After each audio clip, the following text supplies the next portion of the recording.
Good morning दोस्तों। Radhe Radhe. I hope कि आप सब अच्छे होंगे। इससे पहले दोस्तों हमने पढ़ा था विलयन की सांद्रता ज्ञात करने की विधियां, और उसमें हमने पढ़ लिया है नार्मलता है, मोलरता है, द्रव्यमान प्रतिशतता है, द्रव्यमान आयतन प्रतिशतता है, पीपीएम में सांद्रता। तो इसी के दो टॉपिक बचे हुए थे। तो दोस्तों आज हम पढ़ते हैं मोललता और देखते हैं कि मोललता आपकी क्या होती है। तो सबसे पहले हम समझ लेते हैं मोललता।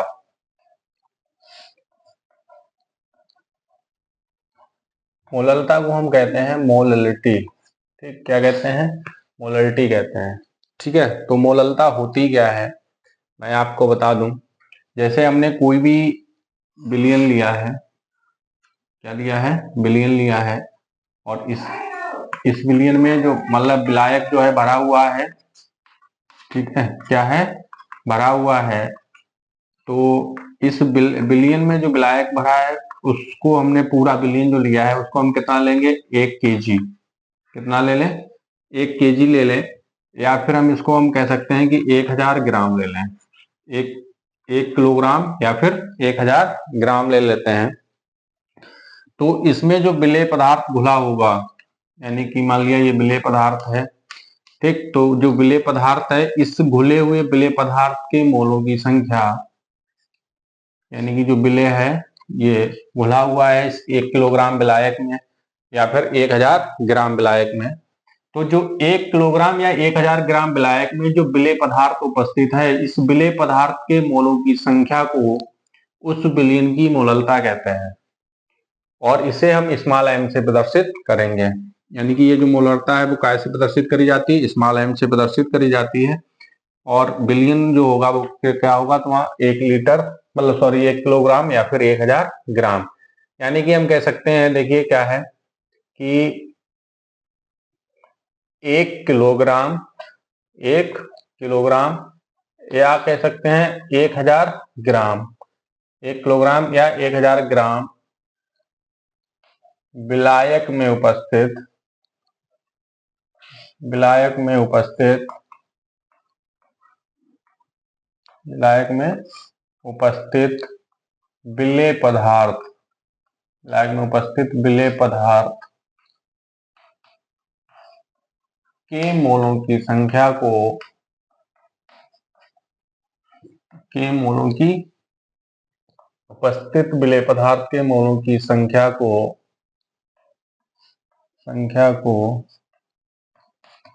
मोललता कहते हैं, मोललता कहते हैं। यानी कि कोई हमने अभी जैसे बताया कि 1 किलोग्राम विलायक लिया है, तो इस 1 किलोग्राम विलायक में उपस्थित जो विलेय पदार्थ है इसके मोलों की संख्या, जो कोई भी है विलेय पदार्थ हो सकता है, तो उसमें उपस्थित विलेय पदार्थ के मोलों की संख्या को ही हम क्या कहेंगे?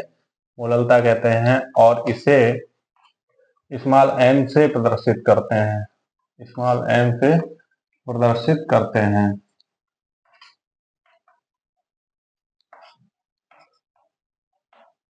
स्मॉल एम से प्रदर्शित करते हैं। ठीक है दोस्तों, ये रही आपकी मोललता की परिभाषा। यानी कि अब इसका हम फार्मूला, अगर हम बात करें फार्मूला देख लेते हैं, तो मोललता का फार्मूला क्या हो जाएगा? मोललता बराबर आपका हो जाएगा विलेय के मोलों की संख्या, विलेय के मोलों की संख्या और बटे विलायक का भार, विलायक का भार।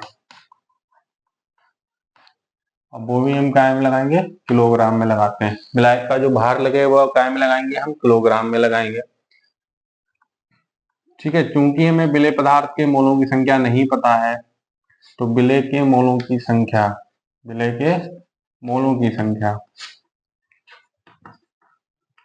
मोलों की संख्या, देखिए मोललता बराबर तो फार्मूला आपका हो गया विलेय के मोलों की संख्या बटे विलायक का भार, ये रहेगा। लेकिन क्या होगा कि क्वेश्चन में हमको विलेय के मोलों की संख्या अगर नहीं दे रखी है, तो विलेय के मोलों की संख्या निकालने के लिए हमारा जो फार्मूला होता है वो होता है आपका विलेय का भार। क्या होता है? विलेय का भार बटे विलेय का अणुभार, विलेय का भार बटे विलेय का अणुभार।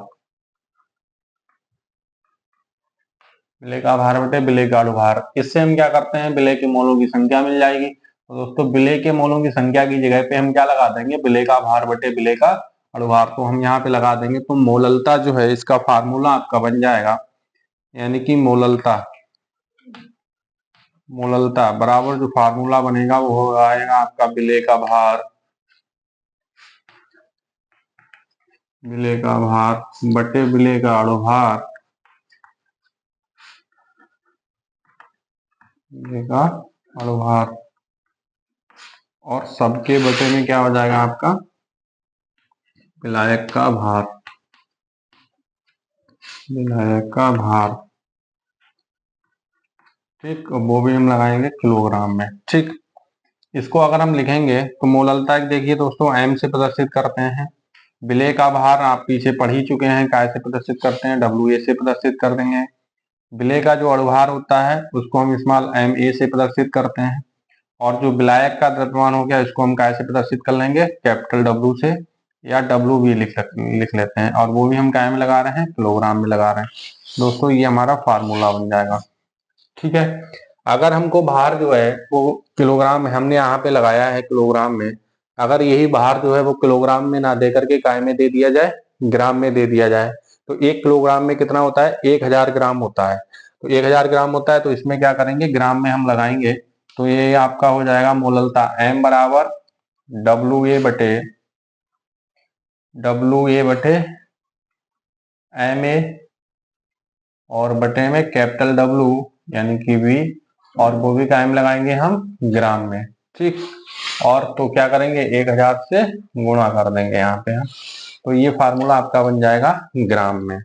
ठीक है दोस्तों, तो अगर किलोग्राम में रखा है तो हम ये वाला फार्मूला लगाएंगे, और मतलब आपका आयतन इसका विलायक का जो भार है वो ग्राम में रखा है, तो आपका ये फार्मूला लग जाएगा, यानी कि 1000 से हम यहाँ पे मल्टीप्लाई कर देंगे। तो दोस्तों ये रही आपकी मोललता, और आई होप कि आपको अच्छे से समझ में आ गया होगा। अगर नहीं आया तो मैं एक बार फिर से रिपीट कर दे रहा हूँ, आपको बताया दे रहा हूँ। जैसे क्या है कि 1 किलोग्राम या फिर 1000 ग्राम, अब क्या है जो विलयन लिया गया है ये क्या है आपका 1 किलोग्राम है।